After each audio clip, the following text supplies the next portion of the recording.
Vă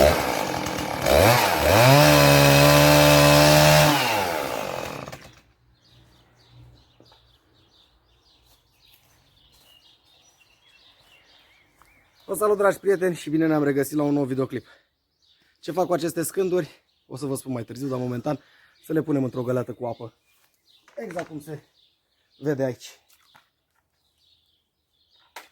Am fost întrebat de foarte multe ori, atât pe pagina mea de Facebook, cât și pe canalul de YouTube, cum anume combatem melcii de grădină prin metode bio, non-invazive, atât pentru noi, cât și pentru mediul înconjurător. Și țin să vă menționez că sunt o multitudine de soluții și astăzi am decis să vă prezint două dintre ele. Dar înainte de acest lucru, haideți să vorbim puțin despre melcul acesta, să vedem ce e cu el.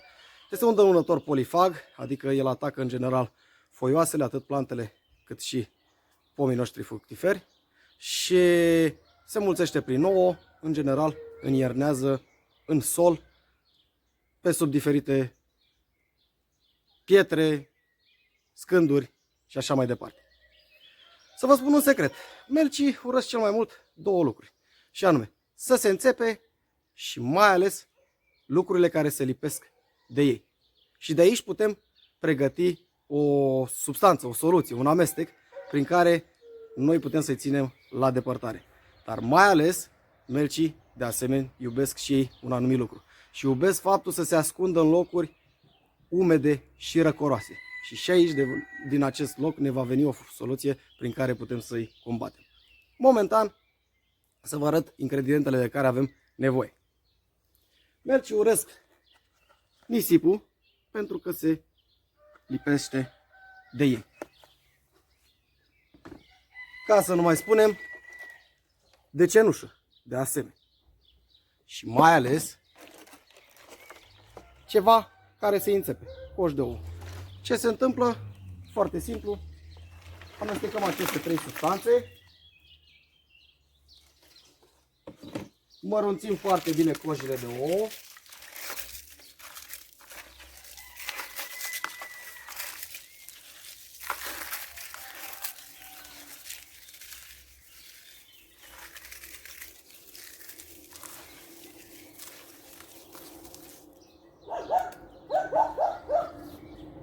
Exact cum se vede aici.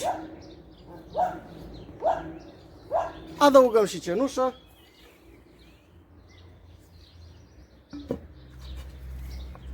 Și amestecăm foarte bine.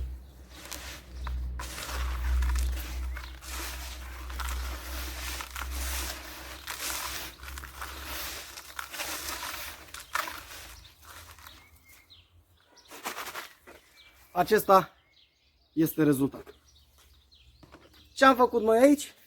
Efectiv, am amestecat trei substanțe pe care melcii le urăște. Și pe aceasta din urmă, o să vă arăt imediat, o presărați, creați o barieră fără întreruperi unde vreți dumneavoastră în grădină. În jurul unei brazde, în jurul unei plante, în jurul unui pom.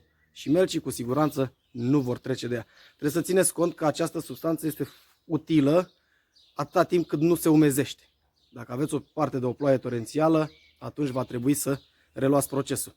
Nu este dăunătoare pentru sol, din contră este îngrășământ, cenușa este un îngrășământ natural, coaja de ou de asemenea, nu ne va afecta plantele sub nicio formă.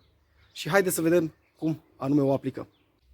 Exact cum vedeți aici, eu de exemplu vreau să-mi protejez această brazdă de spanac. Iau această soluție și voi crea o barieră în jurul ei, fără întreruperi. S-or mișca ei încet, dar sunt destul de hotărâți în a găsi hrana necesară.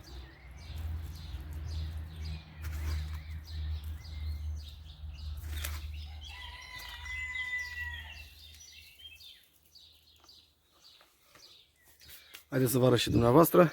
Vedeți? O barieră continuă din această substanță. Astfel, melcul nu va reuși să treacă de ea și să vă consume plantele din grădină. Și acum că am creat acea barieră și ați văzut cum se procedează, astfel încât să-i țineți la distanță prin acele trei substanțe amestecate, să revenim la scândurile noastre. Ce facem noi cu aceste scânduri umede? Foarte simplu. le vom pune prin grădină în apropierea plantelor noastre pe care le-am cultivat. De ce? Melcilor, așa cum v-am spus, le plac locurile răcoroase și umede. Această scândură tocmai acest lucru îl face. Aplicată pe pământ, fiind umedă, va crea între pământ și ea un microclimat prin unde melcul va veni efectiv să se odihnească în timpul zilei, pentru că ei întotdeauna atacă noaptea. Iar dimineața, dumneavoastră, nu faceți decât să ridicați această scândură și melcii pe care îi găsiți aici, îi adunați și îndepărtați cum credeți dumneavoastră de cuviință. O să căutăm acum prin curte pe la mine, că tocmai ce am avut niște lucrări, v-am spus că am avut parte de o retrocedare, să căutăm pe sub vreo scândură sau pe undeva, să vedem dacă găsim acești melci. La mine în grădină e un adevărat dezastru, chiar dacă astăzi este ziua mea, o să pun mâna la treabă să fac ceva curățenie, pentru că am refăcut gardurile, deoarece, așa cum v-am spus, am avut parte de o retrocedare și am pierdut o parte din grădină. Și vedeți, aici este o scândură de vreo 3 zile, cred că este jos. După cum vedeți, iarba este îngălbenită și haideți să căutăm ceva melci. Da, uitați-l aici, exact cum am presupus. Vedeți? Dăunătorii noștri. Uitați. Uitați. Uitați. Deci ei întotdeauna se ascund în astfel de medii.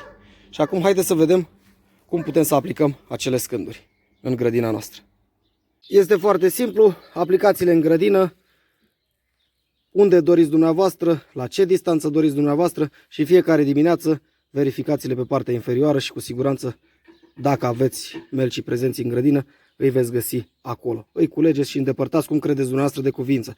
Foarte important, dacă avem zile secetoase, odată la 2 zile, umeziți puțin cu o cană aceste scânduri pentru ca ele să mențină umiditatea și să creeze acel microclimat. Aceste scânduri, de orice dimensiune, poate să fie de orice dimensiune și de orice esență, mai vechi sau mai noi, nu contează. Important e să fie umede, pentru că așa funcționează ele. Le puteți aplica totodată și în livada dumneavoastră, pe lângă pomii fructiferi, prin iarbă, oriunde. Și după aceeași procedură, mergeți, verificați-le dimineața, culegeți acei melci și îndepărtați cum considerați dumneavoastră de cuvință. Și totodată am un mesaj acum în încheierea videoclipului. Aceste metode pe care le prezint eu și sunt hotărât să prezint absolut toate metodele bio, non-invazive prin care pot fi găsite soluții pentru grădina și pentru livada noastră, sunt testate în general și practicate de foarte mulți oameni. Sunt niște metode care nu costă bani mulți, se pot practica foarte ușor, iar dumneavoastră puteți să le testați pe o plantă din grădina dumneavoastră, într-un anumit loc, astfel încât să vedeți rezultatele. Pentru că am fost contactat pe Facebook, acum nu știu de către cine, și tot îmi spunea că diferite chestii, cum că n-ar fi dovedite științific sau... Mă înțelegeți ce vreau să spun. Dumneavoastră le puteți testa, nu vă costă bani și puteți testa, vedea rezultatele și dacă vă place cum funcționează, atunci puneți-le în practică. Acestea fiind spuse, sper că v-a plăcut materialul de azi. O să mai fac videoclipuri despre combaterea melcilor, așa cum am spus. Vă mulțumesc din suflet că îmi sunteți alături și vă doresc o zi minunată și cât mai plăcută posibil. Să ne revedem cu bine la următorul videoclip.